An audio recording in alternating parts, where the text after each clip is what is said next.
Now then, the Minister for Homelessness, Rushanara Ali, has resigned from her role this week. So this has been all over the papers, as we've all seen. So fundamentally, she had a property in East London. She had some tenants in there. Last November, she issued a notice to them that she was going to sell the property.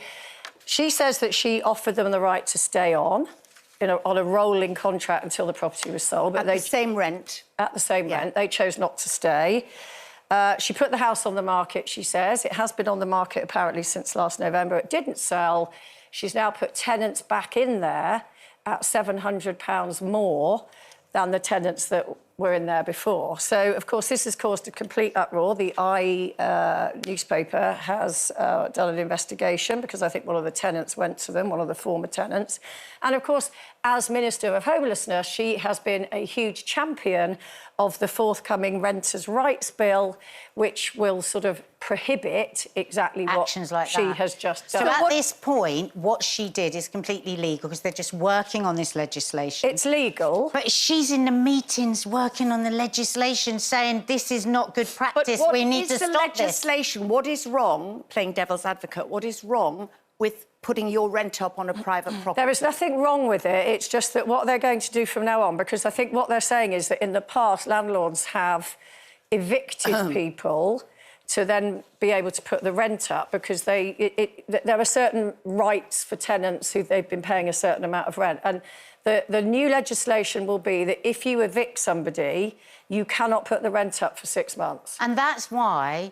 Right, and she's done it within that time. Even though it's legal and what she's done is fine, it'd be fine if she was anybody else. Yeah. But because she's working on that legislation, I think it's really underhand. And I think it's like standing in, you know, like when you're a kid and you're playing hide and seek and saying, you can't see me, you can't see me. I think it's insulting. No, I agree if that's the case. I think it's absolutely right that she resigned or she was pushed. We don't know one way or the other. And I think she did resign. People might say, look, we know that 24/7 politicians are doing all sorts of things behind our backs that we know nothing about. But when you're caught red-handed, I do think it's right to make an example of it. Yeah, I just wish as much attention. I know there's a lot of attention on her and she's resigned and everything, but, you know, I feel that we're talking about this, not the fact that there's 4 million children living in poverty, and we should be talking about what the Minister for Homelessness should be doing and why so many people are homeless in this country. But that's why it's good that she's gone, because obviously she's not a very good... No, but none of the governments, the Conservative government have done nothing. Yeah, we need to. We never seem to hear anything from Keir Starmer about the 4